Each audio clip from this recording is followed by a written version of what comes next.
और इस वीडियो के लिए मैंने मिनिमम 100 एसेस चेक करे हैं और वो एसेस चेक करने के बेसिस पे मैंने ये टॉप 5 मिस्टेक्स निकाली हैं जो मैं अभी आपको बताने वाली हूँ. Who are unable to score more than 5.5 in writing module, and this is what I received through numerous comments of mine as well.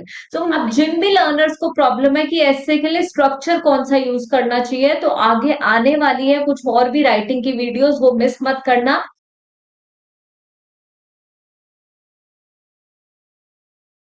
जिन भी लर्नर्स के राइटिंग में 5.5 बैंड ही आ रहे हैं कॉन्टिन्यूअसली, पिछले 3 अटेम्प्ट्स में वो 5 या 5.5 बैंड ही ला पाए, बट उनका डिजायर्ड बैंड स्कोर है 6 और 6.5. सो उन सब लोगों के लिए ये वीडियो है.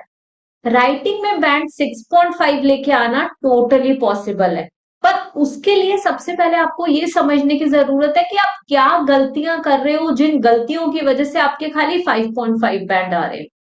So this video is for all the learners out there who are facing problem in writing module, who are unable to score more than 5.5 in writing module. And this is what I received through numerous comments of mine as well. So many students simply comment this only, ma'am, I'm stuck at 5.5. I'm stuck at 5.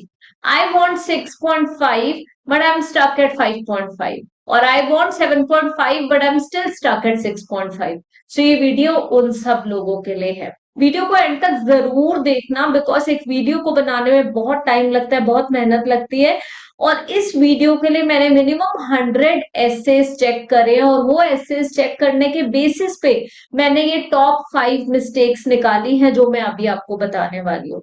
उसमें सबसे पहली mistake जो है वो है memorised introduction. बहुत सारे learners ऐसा करते हैं कि उनका जो इंट्रोडक्शन जो वो लिखते हैं वो कहीं ना कहीं से मेमोराइज होता है. कोई ना कोई वर्ड्स, फ्रेजेस, लाइंस उन्होंने कहीं से कॉपी पेस्ट कर रखी होती है. And trust me guys, introduction is the most important thing of any essay because it is the first impression of any essay.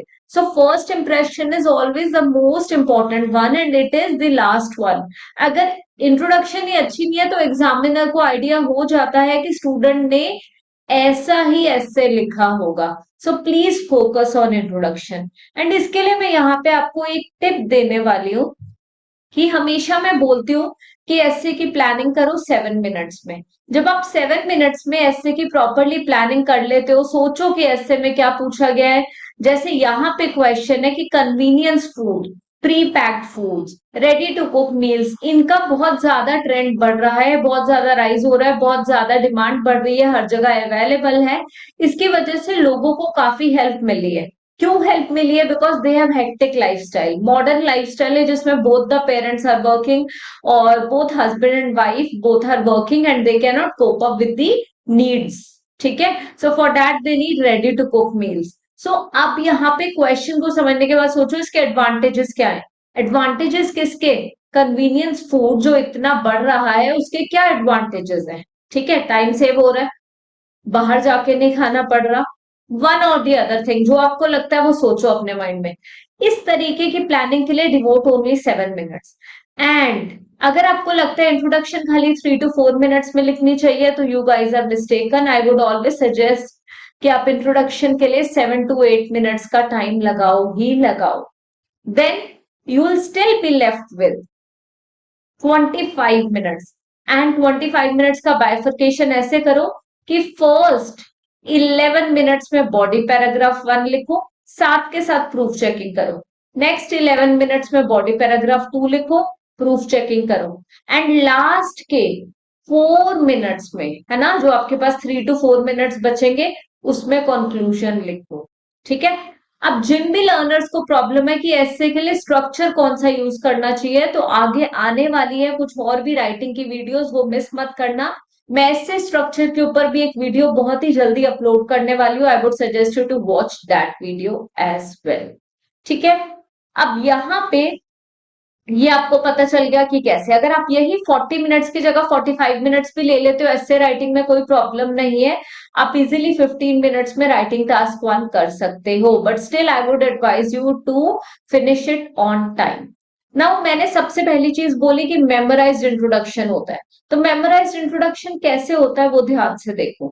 अगर हम इसी की बात करते हैं इस पर्टिकुलर टास्क की, तो मैं आपको समझाती हूँ on the basis of this answer कि कैसे इस लर्नर का मेमोराइज इंट्रोडक्शन है।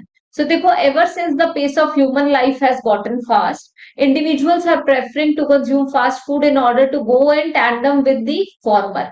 अब यहाँ पे स्टूडेंट ने एक फ्रेज तो यूज कर लिया है, to go in tandem with the former, but इस फ्रेज की वजह से हुआ क्या, ना एग्जामिनर को समझ आया कि स्टूडेंट लिखना क्या चाह रहा है, ना मुझे समझ आया।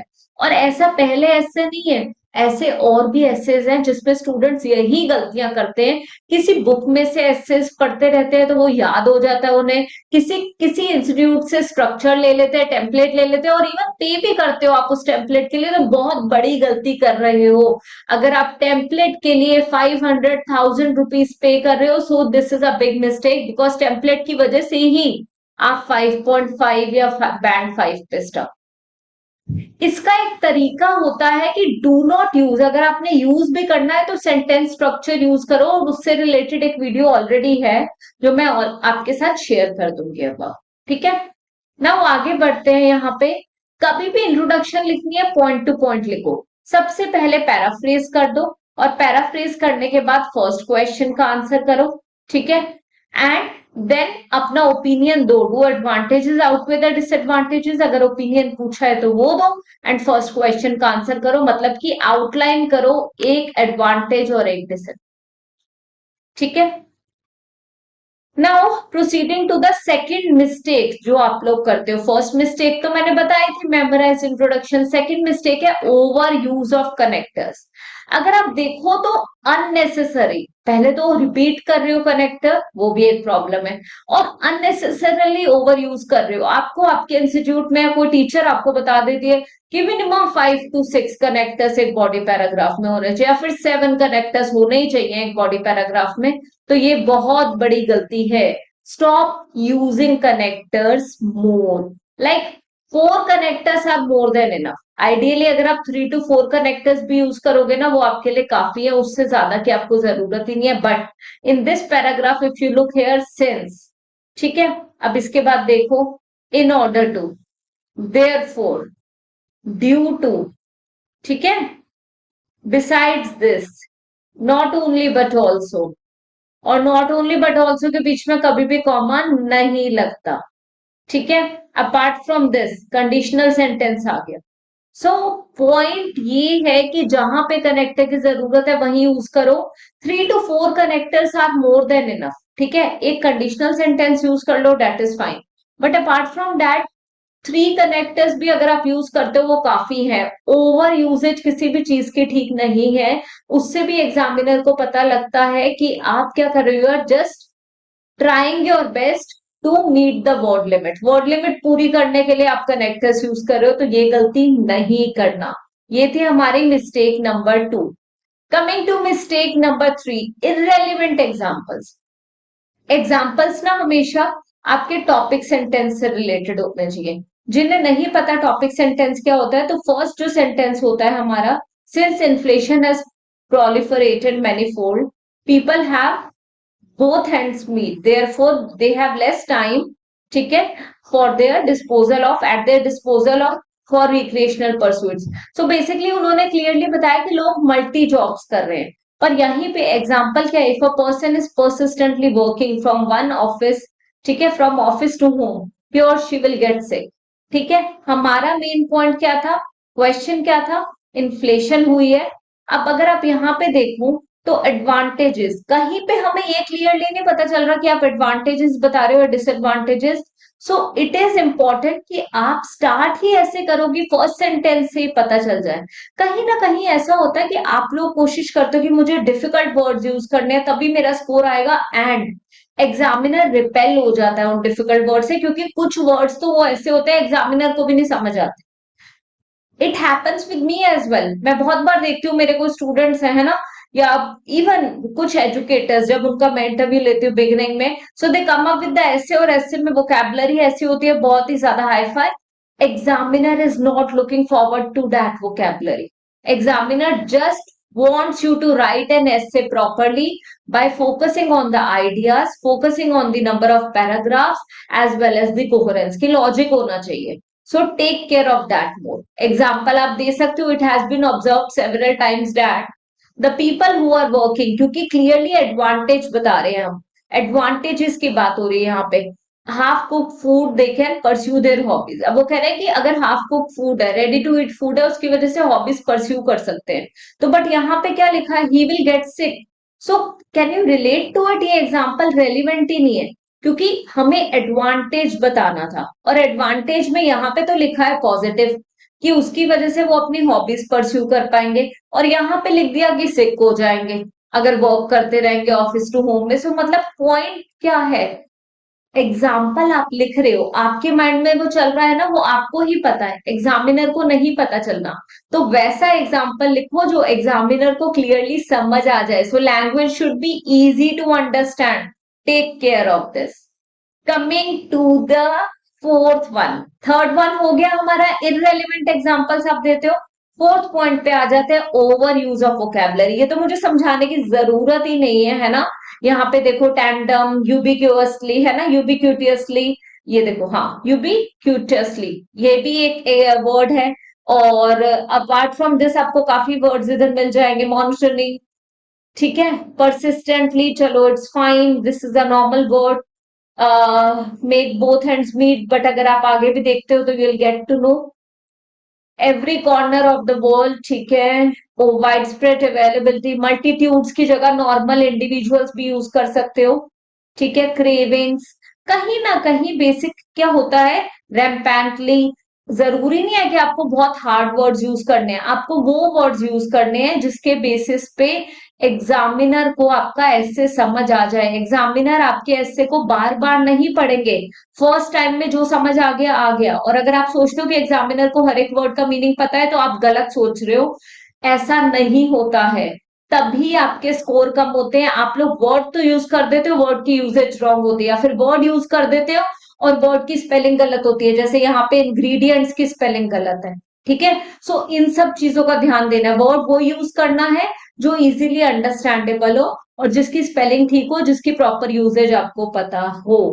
लास्ट मिस्टेक जो आप लोग करते हो, मिस्टेक नंबर 5, वो क्या है? मिस्टेक नंबर 5 बताने से पहले इस वीडियो के एंड में मैं वो चीजें भी बताऊंगी जो 6.5 बैंड लर्नर्स भी मिस्टेक करते हैं। तो please listen to the same carefully, watch the video until the end, ठीक है। And if you want to take writing sessions from us, क्योंकि जब लर्नर्स आते हैं वो पहले ये बोलते हैं कि मैम हमने जब पहले किसी इंस्टीट्यूट में कोचिंग ली तो वो तो हमारी कोई मिस्टेक्स ही नहीं निकालते थे। फिर हम उन्हें जवाब देते हैं मिस्टेक्स नहीं निकालते थे, तभी तो आपके 5.5 ही आ रहे हैं बार बार, तभी तो 6.5 आ रहे हैं, 7 नहीं आ रहे, 7.5 नहीं आ रहे, 8 नहीं आ रहे। तो मिस्टेक्स अगर कोई आपकी निकाल रहा है तो वो बहुत ही अच्छी चीज है। तो प्लीज एक टीचर को बोलो कि मिस्टेक्स निकालें, आपको बताएं कि क्या गलतियां करो, और उसी के लिए मैं लाइव फ्री इवेल्युएशन लेके आ रही हूँ। बेसिकली राइटिंग इवेल्युएशन का एक है, it just has a registration fee, okay. So आपने क्या करना है, आपने रजिस्टर करना है, you will get the essay question, आपने वो क्वेश्चन लिखना है और मैं आपको लाइव ऐसे करेक्ट करके दूंगी। And if you want to do it you need to register fast, because इसके लिए जो है खाली 25 सीट्स पर सेशन होते हैं। And right now we are planning very less number of sessions, will look at the demand of the learners and as per that will be planning further, ठीक है। लास्ट पॉइंट पे आ जाते हैं, और वो है wrong beginning of the conclusion. बहुत बार ऐसा होता है, ये वाली कंक्लूजन ठीक है, ठीक है, बट ऑल दो के बाद कॉमा नहीं आएगा। टू कंक्लूड, ऑल दो unrestricted consumption of junk food is obnoxious for health. It can be purchased anywhere on normal prices. Ideally, question क्या था कि unrestricted consumption of junk food is obnoxious for health. It can be purchased anywhere at normal prices. Okay, at normal prices. तो ठीक है, conclusion ये ठीक है, but अगर आप नोटिस करते हो, आप क्या करते हो, टू सम अप, इस तरीके की, इन समरी, कोई जरूरत ही नहीं है। सिंपली सिंगल सेंटेंस इंट्रोडक्शन लिखो बाय यूजिंग ऑल दो, और बिगिनिंग में टू कंक्लूड या इन कंक्लूजन लिखो, इसके अलावा कुछ लिखने की जरूरत नहीं है। On the basis of the point stated above I can conclude by saying that unnecessarily number of words आप इंक्रीज करो, और एग्जामिनर को भी ये चीज पता है। So please don't do this. And as I promised, last but not the least, 6.5 band learners, गलतियां तो आप भी यही कर रहे हो और इन्हीं गलतियों की वजह से आपका स्कोर नहीं आ रहा, बट जो मेजर मिस्टेक आप कर रहे हो वो कर रहे हो कनेक्टर्स के यूजेज में। आप रॉन्ग कनेक्टर्स की यूजेज करते हो, पंचुएशन मार्क्स में मिस्टेक करते हो। सो आपको जरूर मेरे ग्रामेटिकल वाला एक ग्रामेटिकल रेंज एंड एक्यूरेसी वाला मेरा कोर्स है, 49 मिनट्स का वो सेशन है जिसमें मैंने आइल्स की सारी ग्रामर एक ही वीडियो में बताई है। वो आपको जरूर जाके देखना चाहिए, मैं लिंक अबव शेयर कर दूंगी, उससे आपको काफी हेल्प मिलेगी और आपको क्लैरिटी मिलेगी कि कैसे आपको बैंड 7 और 7.5 लेके आना है। एंड अगर आपने अभी तक मेरी bands grew and picks method video नहीं देखी है, जिसे भी 6.5 चाहिए या बैंड 6 चाहिए, तो वो मेरी बैंड्स ग्रू वीडियो जरूर देखें, ठीक है। और जिसे भी 6.5 से अबव चाहिए वो मेरी ग्रामर वाली और पिक्स मेथड वाली वीडियो जरूर देखें, लिंक मैं आपको शेयर कर दूंगी above, do go and check out these videos. और अगर ये वीडियो आपको अच्छी लगी हो तो प्लीज शेयर करो दूसरों के साथ, बिकॉज इस वीडियो को बनाने में बहुत मेहनत लगी है। कम से कम 100 एसेस चेक करें, फिर नोट डाउन करें पॉइंट्स, और वो पॉइंट्स आपके सामने एग्जाम्पल के बेसिस पे आज मैं लेके आई हूँ। So please appreciate the efforts of an educator, of every educator, जिसकी भी वीडियो देख रहे हो, अगर अच्छी लग रही है, कुछ सीख रहे हो, तो जरूर अप्रिशिएट करो efforts। Thank you very much for joining me today और I'll see you in the next video।